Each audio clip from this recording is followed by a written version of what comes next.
శ్రేయశ్చిదీశ్వర తత్స్వభావ భోగా పవర్గదుపాయ గతిరుదార సందర్శయన్ నిర్మమీత పురాణరత్నం తస్మై నమో మునివరాయ పరాశరాయ.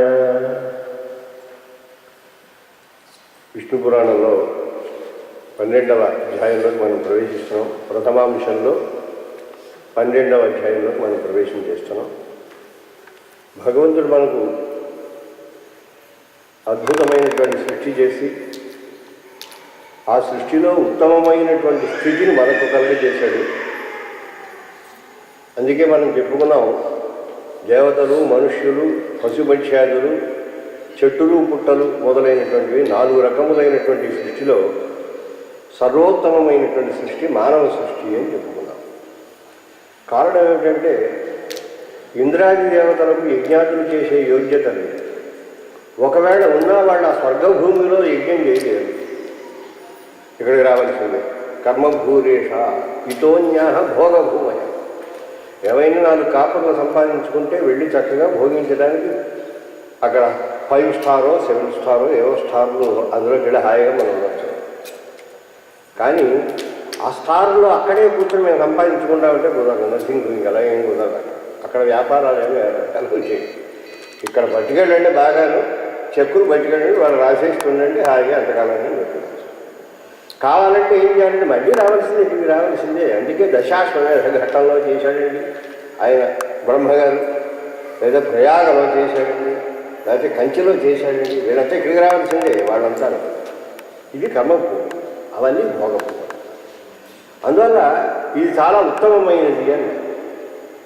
మిగతా ప్రాణులు కూడా మిగతా అయినటువంటివి అంటే పశువులు, పక్షులు మొదలైనటువంటివి, అలాగే ఈ చెట్లు, పుట్టలు, రాయి, రప్ప ఇవన్నీ కూడా మనుష్యుల మీద ఆధారపడి.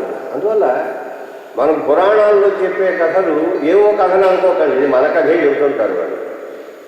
పైకి చూస్తే ఎవరిదో కథ, కొంచెం లోపల పరిశీలన చేస్తే ఎవరి కథ? మన బ్రతుకి. అయినా మనం ఎలా ఉండాలి, ఎలా ఉండాలి, అలా ఉంటే భ్రష్టం అవుతాం, ఎలా ఉంటే జీవిస్తామనే దాన్ని చక్కగా మన కథల్లో పెట్టి మనకి ఇస్తుంది. మనకి కఠోపనిషత్తులో నచికేతసునికి యమధర్మరాజు గారికి జరిగినటువంటి అద్భుతమైనటువంటి సంవాదంలో 2 మంత్రాలు ఉన్నాయి. ఆ 2 మంత్రాల్లో 2 మార్గములను గురించి ప్రస్తావన చేస్తారు. అన్యశ్రేయో అన్యదుతైవ ప్రేయ తే ఉభే నానార్థే పూషగుంసినీత తయో శ్రేయ ఆదదానశ్చ సాధుర్భవతి క్రియతే అర్థాత్ యకు ప్రేయో వృణీతే శ్రేయశ్చ ప్రేయశ్చ మనుష్యమేతః తౌ సంపరీత్య వివినక్తి ధీరః శ్రేయో హి ధీరో అభిప్రేయసో వృణీతే ప్రేయో మందః యోగక్షేమాద్ వృణీతే. చాలా అద్భుతమైనటువంటి మంత్రాలు. మనకు మానవులకు 2 రకములైనటువంటి మార్గములు భగవంతుడు నియమనం చేసి పెట్టాడు. ఇవి 2 ఛాయస్సులు. ఈ 2 మన దగ్గరికి వస్తాయి, మన పట్టుకుంటాయి.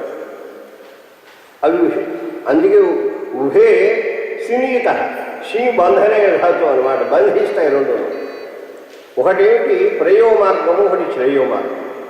ఈ 2 మార్గాలు మనకి ఇచ్చారు. ఇదో తోవ, ఇదో తోవ. వెడితే ఇందులో పో, లేదే ఇందులో పో. కాదంటే 3వ తోవలోకి వెళ్తాంటే 3వ తోవ లేనే లేదు. అందులో 2 మనిషికి వస్తాయి. వచ్చినప్పుడు ఉభే నానార్థే పురుషుడు సునీత. 2కి ఈ మార్గంలో వెళ్ళారా అక్కడ ప్రయోజనం వేరుగా ఉంటుంది, ఈ మార్గంలోకి వెళ్ళారా ఇక్కడ ప్రయోజనం వేరుగా ఉంటుంది. కానీ లోకంలో ఉండేటువంటి వాళ్ళు ఒక మార్గాన్ని ఎన్నుకోవటం చాలా కష్టము. ఏదో ఎంత విలక్షణమైనటువంటి సంస్కారం బాగా ఉంటే, పెద్దల యొక్క అనుగ్రహం బాగా ఉంటే తప్ప ఒక మార్గంలో ప్రయాణం చేయాలనే బుద్ధి పుట్టదు. ఒక మార్గంలో మాత్రం హాయిగా సంపాదించుకుంటాం, కాస్త బ్యాంకులో దాచుకుంటాం, సుఖంగా తింటాం, ఇంకా ఏమైనా ఉంటే జీవితాంతం హాయిగా బ్రతుకుదాం అని ఆ ధోరణిలో యోగక్షేమములను కాంక్షించేటువంటి మార్గం ఉంటుంది. అది ప్రేయో మార్గం అంటారు, ఇది శ్రేయో మార్గం. ఈ రెండింటిలో కూడాను శ్రేయశ్చ ప్రేయశ్చ మనుష్యమేత మనిషికి వస్తాయి. వచ్చేటప్పటికల్లా తౌ సంపరీత్య వివినక్తి ధీర ధియం రాంతి గృహంతి ధీర. ఎవరైతే బుద్ధిని చిక్కపరుచుకొని ఏది మంచి ఏది చెడు, ఈ మార్గంలో వెళితే ఇది మంచిదా ఇది మంచిదా, ఏది స్థిరమైనది అని ఆలోచించేటువంటి వాళ్ళు ఎవరైతే ఉన్నారో ఆలోచించేటువంటి వాళ్ళు ఏం చేస్తారంటే శ్రేయో మార్గాన్ని చక్కగా తీసుకుంటారు. ఈ శ్రేయో మార్గము దృఢమైనటువంటి ధ్రువమైనది, స్థిరమైనది. ప్రేయో మార్గము ఉత్తమమైనది. మనిషి డబ్బు సంపాదించుకోవడం తప్పు అని ఎవరు అనరు, సుఖంగా బ్రతకడం తప్పు అనరు, ఇల్లు కట్టుకోవడం తప్పు కాదు, ఏదో వాక్యం ఏర్పాటు చేయడం తప్పు కాదు, మంచి ఉద్యోగం సంపాదించుకోవడం తప్పు కాదు, పేరు ప్రతిష్టలు సంపాదించుకోవడం అంతకంటే తప్పు కాదు. ఇదంతా ఉత్తమమే, కానీ ఇది ధ్రువము కాదు. కానీ రెండవ మార్గం చూశారంటే ఇది ప్రేయో మార్గం. ప్రేయో మార్గంలో మీరు ఎంత దూరమైన యోగక్షేమంలో సాధించుకుంటూ ఈ జీవితంలో ఎంత ఉత్తమమైనటువంటి స్థితికైనా వెళ్ళవచ్చును. కానీ ఈ మార్గము స్థిరమైనది కాదు.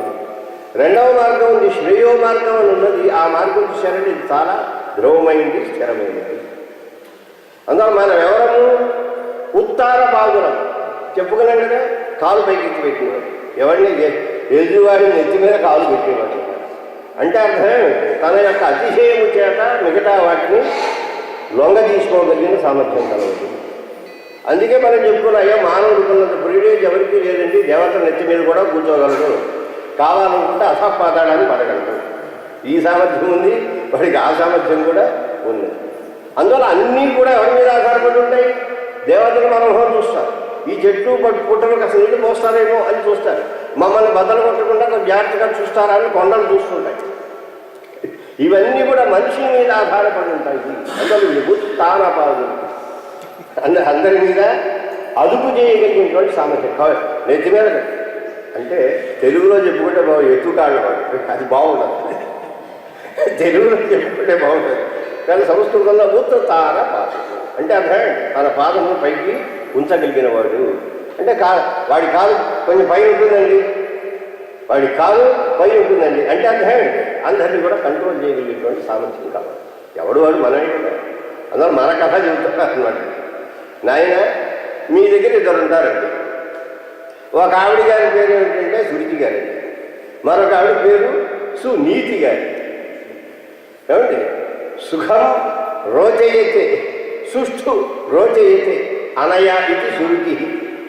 దేనిని ఆశ్రయిస్తే అది కావాలి, ఇది కావాలి, అది కావాలి, ఇది కావాలి, ఆ భోగం కావాలి, ఈ భోగం కావాలి, అలా ఉత్తమ స్థితి కావాలి, కీర్తి కావాలి, ప్రతిష్ట కావాలి, డబ్బు కావాలి, అది కావాలి, ఇది కావాలి అనేటువంటి ఈ మార్గంలో మనం ప్రయాణం చేస్తాం. అది సురుచి అదొకటి, అది బేళాలా పట్టుకుంటుంది అన్నమాట. మరగడ్డ అయితే భాగ్యలాగా భరింపదగినటువంటిది పట్టుకుంటుంది. రెండవది ఏమిటి సునీతి, సుష్ఠు నయతి ప్రాపయతి, మంచి మార్గంలోకి ముందుకు తీసుకుని వెళ్ళేటువంటి ఒకటి. అందువల్ల మీరు ఇద్దరు ఉంటారు, ఉత్తానపాదుడు ఇద్దరు భార్యలు. ఇప్పుడు చెప్పుకునే కథ అదే మాట. ఉత్తానపాదుడు అనే ఒక పెద్ద మనిషి ఉన్నాడు, ఆయనకి ఇద్దరు భార్యలు. ఒక ఆవిడ పేరు సురుచి, ఒక ఆవిడ పేరు సురుచి. ఈ సురుచి అనేటువంటిది ఈవిడ వాడికి ఎంతసేపు మంచి స్థానం కావాలి, మంచి రాజ్యం కావాలి, మంచి భోగాలు కావాలి, అందుకని ఉత్తముడు అనేటువంటి ఒక కొడుకు కదా. ఈ సునీతి అనేటువంటి ఆవిడకి వీటి ఎందుకు పెద్ద దృష్టి లేదు, ధ్రువుడు అనేటువంటి కొడుకుని కలడారు. ఇది ఇద్దరు కొడుకుల యొక్క కథ. ఇద్దరు భార్యలు, ఇద్దరు కొడుకులు. అంటే మనలో రెండు రకాల ప్రవృత్తులు ఉంటాయి. ఒక ప్రవృత్తి మనకు ఈ సుఖవంతమైన ఉత్తమమైన జీవనాన్ని సాధించుకోవాలి అనేటువంటి ఆ రకమైన ప్రవృత్తిని మనలో కలగజేస్తూ ఉంటుంది. అదొక యాంగిల్, ఒక మార్గం మనలో ఉంటుంది. రెండవది ఏమిటంటే కొందరు ఉంటారు, మహానుభావులు వాళ్ళు ఉంటారు, మాకు ఉత్తమమైనటువంటి ఏదో ఈ స్థితి మాకు వద్దండి. ఇదంతా ఎందుకంటే ఉత్తమమే కానీ స్థిరంగా ఉండేది కాదు. పదవిని పొందుతాము, గౌరవాన్ని పొందుతాము, కీర్తిని పొందుతాము, డబ్బు సంపాదిస్తాము, సుఖంగా బ్రతుకుతాము, కానీ ఎప్పుడప్పుడు నెమ్మదిగా పోవాల్సిందే కదా. ఇది స్థిరమైనది కాదు కదా. మాకేమిటి కావాలి? ధ్రువమైనది కాదు. అంటే దానికి అది శ్రేయో మార్గము. ఆ మార్గాన్ని అనుసరించినట్లయితే మనం అది వెళ్ళగలుగుతాం. ఈ కథను మనం చెప్పాలి. ఇలాగే ఎప్పుడైతే ఈ ప్రేయస్సు, శ్రేయస్సు, సురుచి, సునీతి అంటే ప్రీతిని కలిగించి మనకు చక్కగా ఈ జీవితంలో ఉత్తమమైన స్థితిని పొందడం అంతవరకు. అలా కాదండి, ఇది కాదు, ఒక స్థిరమైనటువంటి శాశ్వతమైనటువంటి స్థితి మాకు కావాలి అని రెండవ మార్గం, ఆ మార్గంలో వెళ్ళటం. ఈ రెండింటిలో భగవంతుడు ఎప్పుడు కూడాను ఇది కర్మాధీనమైనది, ఇది భగవద్ అధీనమైనది. మీరు చక్కగా భోగాలు కావాలనుకుంటే వెనకాల పుణ్యాలు చేసుకున్నట్టయితే ఎన్ని భోగాలైనా ఆయనకు భగవంతుడు తాలూకు అవసరం ఏం లేదు. ఏ ఇంద్రుడు గారినో ఏ వరుణుడు గారినో కుబేరుడు గారినో వారిలో వీరిలో ఆ స్వాహ ఈ స్వాహ అని బాధేసుకుంటే హాయిగా చక్కగా తీసుకుంటే మనకు బాధేస్తున్నారు. అందులో ఇతర చిల్లర దేవతలందరినీ కనుక మనం పట్టుకొచ్చి యజ్ఞాదులు, దానములు, తపస్సులు, రావణాసుడు చేయలేదండి తపస్సు చేస్తే బ్రహ్మాండంగా ఇచ్చేసాడు ఆయన 50 రకాల కోరికలు. హిరణ్యకశిపుడు, హిరణ్యాక్షుడు వీళ్ళందరూ తపస్సు చేసిన వాడు ఇంద్రజిత్తు గారు. అందులో ఈ భోగమయమైనటువంటి జీవనాన్ని సాధించుకోవడం కోసం సాక్షాత్తు భగవంతుడు అక్కల నారాయణమూర్తి గారు తీరారక్కర్లేదు. ఎవడో ఒకటి చిల్లర వల్ల వాడిని పట్టుకున్నట్టయితే ఈ ప్రేమ మార్గంలో మనం చక్కగా వెళ్ళగలము, ఒక ఉత్తమమైన స్థితిని పొందగలము. కానీ ఆ స్థితి మాత్రం స్థిరమైనది కాదు. మనం శ్రేయ మార్గంలో ప్రయాణించాలి అని అనుకున్నట్టయితే అప్పుడు సునీతిని పట్టుకోవాలి, మంచి ప్రవృత్తిని కలిగి ఉండాలి. అది భగవంతుడినే పట్టుకోవాలి. విష్ణు అనారాధిత విష్ణువునా, విష్ణువుని కనుక ఆరాధన చేయకపోయినట్టయితే మనం ఈ మార్గంలోనే వెళ్ళలేము.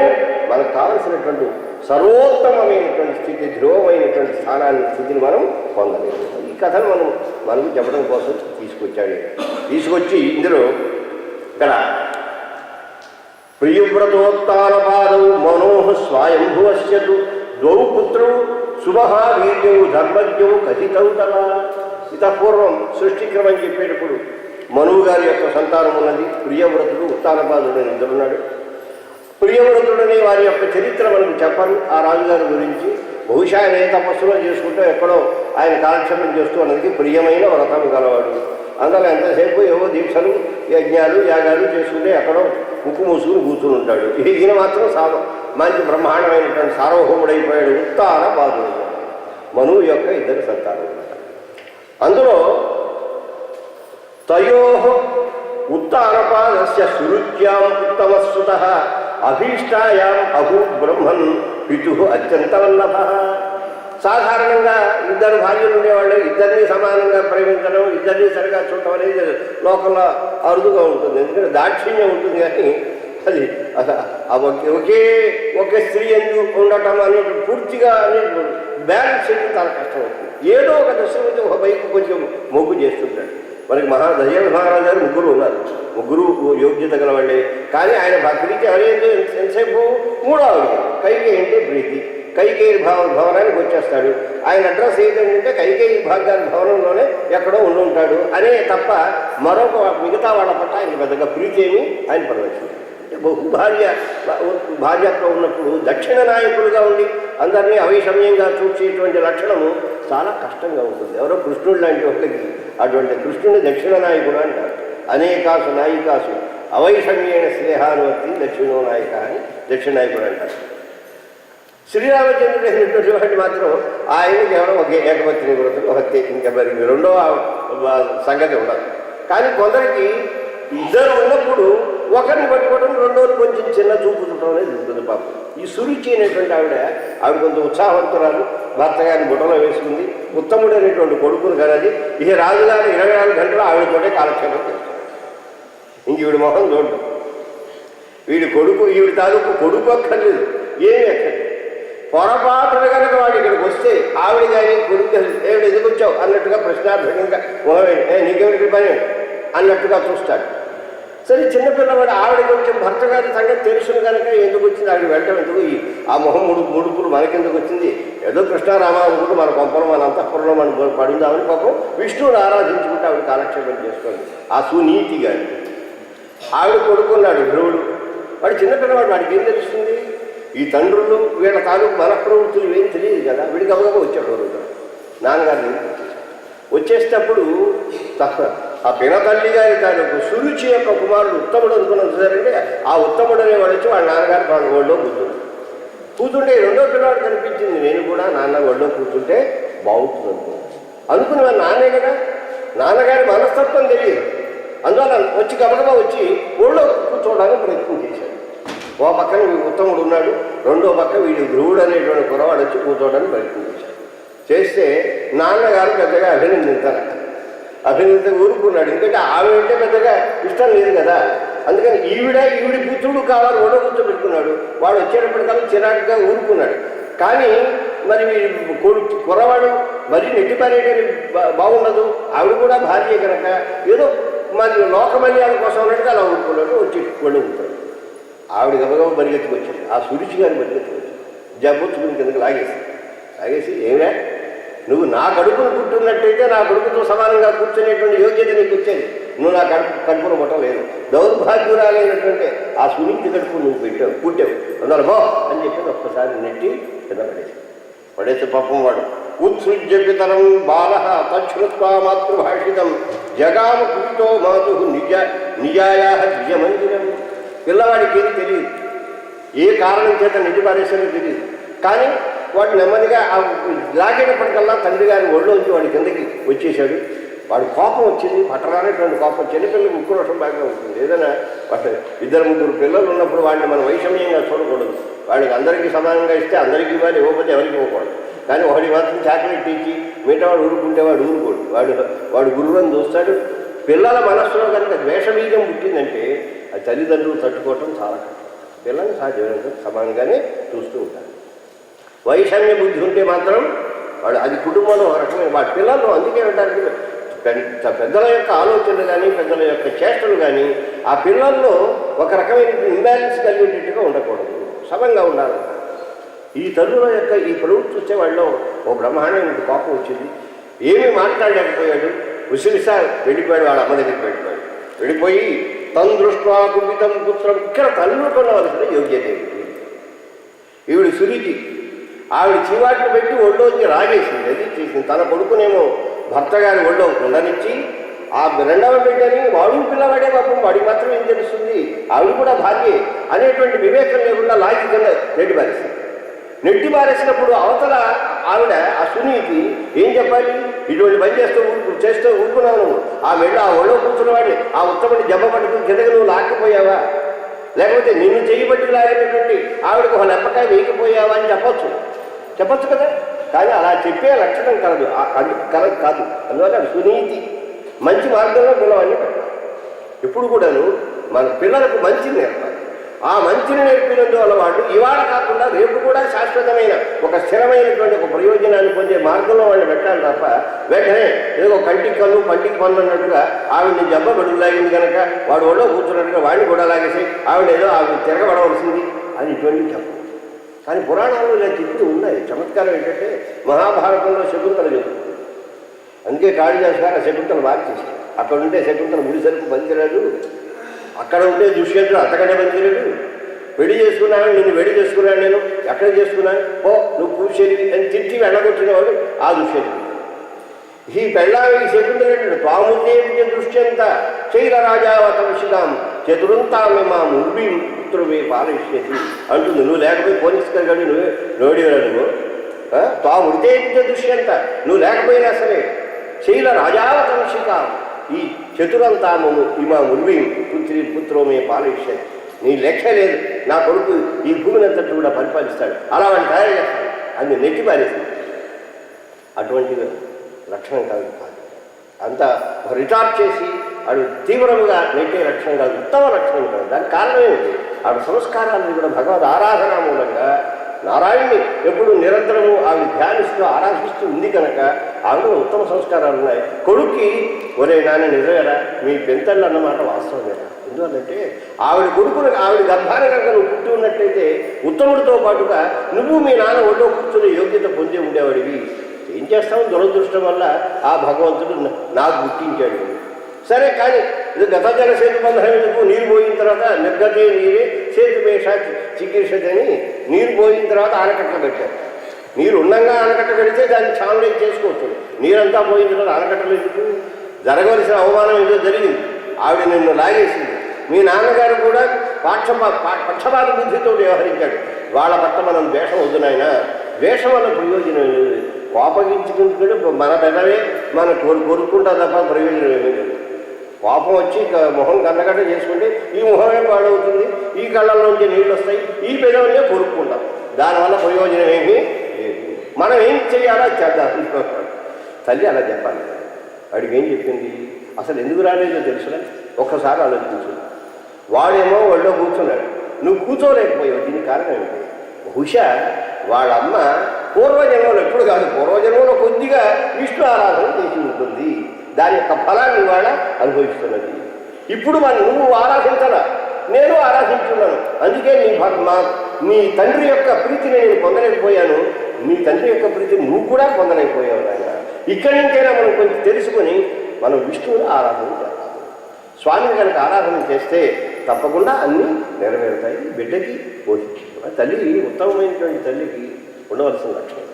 తన బిడ్డకి ఏదైనా ఒక రకమైన స్థితి వస్తే, ఏ క్లాసులోనే అవమానం వచ్చిందనుకోండి, వాడు ఎవడో పుచ్చుకొని ఏదో 2 వాయించాడు, వస్తే రేపు పొద్దున వెళ్ళిన తర్వాత ఇదిగో దీన్ని పెట్టి వాడి 2 వాయించు అని చెప్పే తల్లి కాదు. అలా చెప్పకూడదు. నీకు అటువంటి స్థితి రాకుండా నాయన ఇలా ఉండు అని మంచి మార్గంలో పెట్టే తల్లి అన్నమాట. అంటే ధ్రువుడు లాంటి బిడ్డను సరి అయినటువంటి మార్గంలో, ఎందుకంటే వాడి సంస్కారం కూడా మంచి సంస్కారం. మంచి తల్లి ఒక గర్భంలో పుట్టాడు కనుక, చెప్పిన మాట వినగలిగిన వాడు కనుక, మంచి అగ్నివేశం ఉన్నవాడు కనుక. అంటే వీటిగా పిల్లలకి పట్టుదల ఉండాలి. ఆ పట్టుదలను ఒక సరైన మార్గంలో పెట్టుకుని దాన్ని సాధించుకునేటువంటి ఒక పూనిక ఉండాలి. దానికి మార్గదర్శనం కూడా సరి అయినటువంటి ఉండాలి. ఆ తల్లి యొక్క మార్గదర్శనం చక్క బాగా కుదిరింది. ఆవిడ అంటుంది, వత్సక కోపహేతుష్టే కష్టత్వం నాభినందతి. నైనా నీ కోపానికి కారణం ఏం చెప్పు.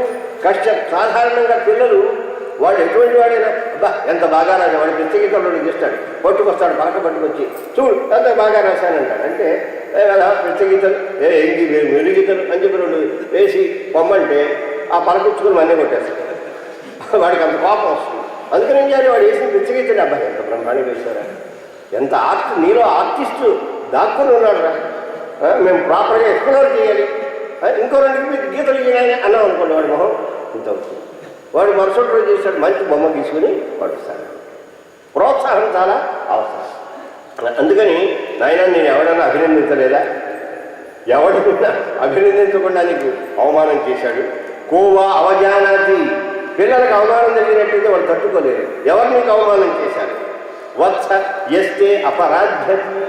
నీ పట్ల ఎవరు అపరాధం చేశారయ్యా, ఎందుకు నీకు ఇంత కోపం వస్తుంది. వాడు ముగ్గు పట్టాలు అదిరిపోతున్నాయి, కడబట్టే నీళ్ళు వస్తున్నాయి, ఒళ్ళు ఊగిపోతుంది పాపం. అలా వచ్చేసాడు వాడు. చిన్నపిల్లలు చూడండి, గమనించండి. ఆ చైల్డ్ అంటే పెద్దవాళ్ళైతే కొంచెం చూసా అయితే అవుతుంది, ఏం చేస్తాం, మన మొహం రాసింది, పడవలసింది పడదాం, పడ్డవాడు చెడ్డవాడు, ఇవన్నీ సామెతలు మన కోసం ఉంటాయి అన్నమాట. పడ్డవాడు చెడ్డవాడు కాదు అనుకుంటా మనం ఊరుకుంటాం. కానీ చిన్నపిల్లలు అలా ఊరుకోరు, వాళ్ళకి తిరిగి పాపం తిరిగి మంచి వాళ్ళని కోపంతో ఉంటారు. వీడు ఊగిపోతున్నాడు. అప్పుడు ఇచ్చుక్త సకలం మాత్రే కథయామాస జరిగినట్టుగా పాపం పోసగుచ్చి వాడన్నది. అమ్మ నాన్న ఒళ్ళో వాడు కూర్చున్నాడు, ఆ ఉత్తముడి గారు కూర్చున్నాడు. సరే వాడు కూర్చున్నాడు కదా, నేను వెళ్ళేప్పుడు నాన్న నన్ను కూర్చోనివ్వలేదు, ఆ పక్కన ఆవిడ ఉంది కదా, ఆవిడకి అసలు నాకు జబ్బుచ్చుకుని కింద లాగేసింది, అంత అవమానం చేసిందా నాకు అన్నాడు. పాపం ఉన్నదంతా చెప్పాడు. చెప్తే వినిశ్వస్య ఇది కథితే తస్మిన్ పుత్రేణ దుర్మనా. మనసులో బాధపడి కేవలం బాధపడితే ప్రయోజనం కాదు, దానికి సరైన రెమెడీ కావాలి, ఉత్తమమైన మార్గం చూపించాలి, వాడి సరైనటువంటి పద్ధతిలో వాడిని మోల్డ్ చేయాలి. ఆ బాధ్యత ఆవిడ స్వీకరించి శ్వాసక్షోభేక్షణాదీన సునీతివాక్యమబ్రవీత్ సురుచి సత్యమాహేదం మందవాగ్యోసి పుత్రక. నైనా మీ పెంతల్లి మాట్లాడిన మాట నిజం, నువ్వు చాలా దురదృష్టవంతుడు. ఎందువల్ల నువ్వు నా కడుపును పుట్టావు, అంతకంటే దురదృష్ట లక్షణం ఇంకేముంది. ఆవిడ కడుపును పుట్టుంటే మహారాజు గారి యొక్క ప్రీతి నువ్వు పొంది ఉండేవాడివి. నహి పుణ్యవతాం వత్స సపత్నైరేవ ముచ్యతే. నిజంగా పుణ్యమే కనుక మనం చేసుకుని ఉంటే మా సవతి ఈ రకంగా మాట్లాడే అవకాశం లేదు, వాడితో సమానంగా నువ్వు ఉండేవాడివి, మనకి అవమానం వచ్చేది కాదు. మనం పుణ్యం చేసుకోవాలి. సీతాదేవి ఉంటుంది, ఇన్ని కష్టాలు అనుభవిస్తున్నానంటే ఏదో మమ్మయ్యగా కించిత్ ఏదో నేనే కాస్త చిన్నదో పెద్దదో ఏదో చేసి ఉంటారు, లేకపోతే ఇవన్నీ నాకు ఎందుకు వస్తాయి, అంతేగాని వాళ్ళు ఏమైనా తిట్టాలి. అది లక్షణం కాదు. ఏదైనా మనకు ఒకప్పుడు గౌరవం కలగచ్చు, ఒకప్పుడు అవమానం కలగచ్చు. గౌరవం కలిగితే గొప్పతనం కాదు, అవమానం కలిగితే అది తక్కువతనం కాదు. ఏదో ఒక క్షణంలో అవమానం జరిగినంత మాత్రమే వీడు అర్థపదాలను పడిపోడు, ఒక క్షణంలో గౌరవించినంత మాత్రమే వీడు ఆకాశంలో విడిపోలేదు.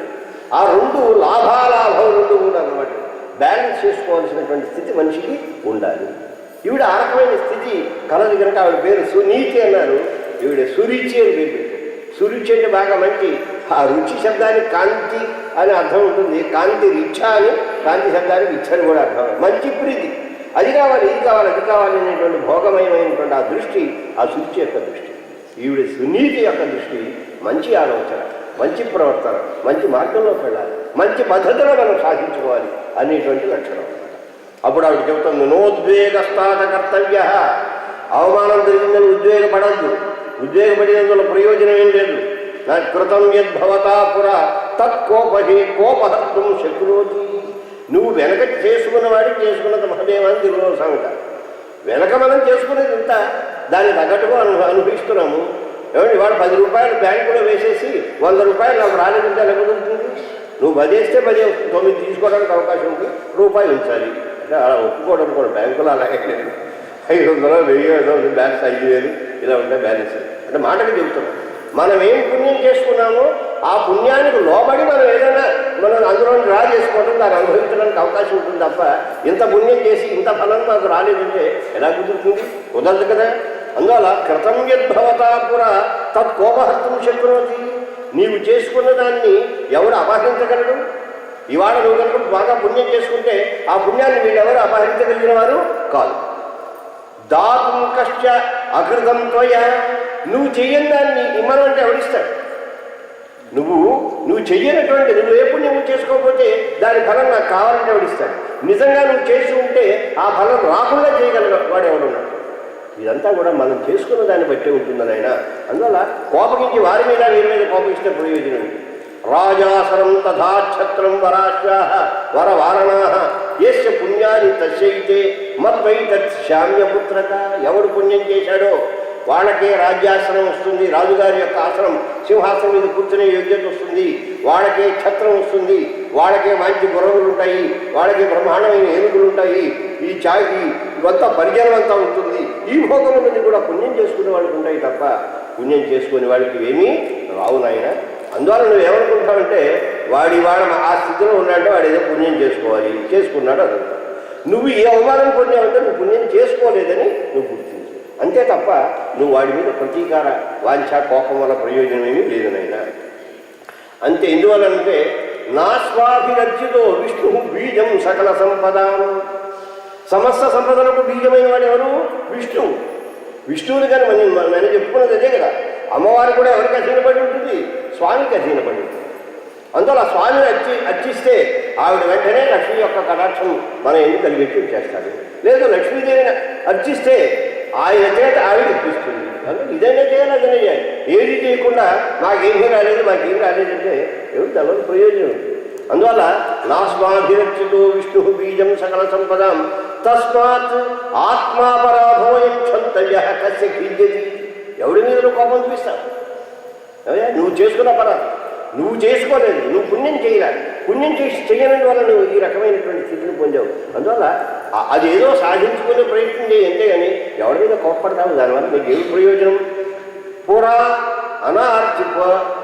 అనర్చిత లక్ష్మీశై అనాథై కృపణీర అచిదిత్యాబల ప్రాప్త తూష్ణీం భోజ్యా ధైర్యత.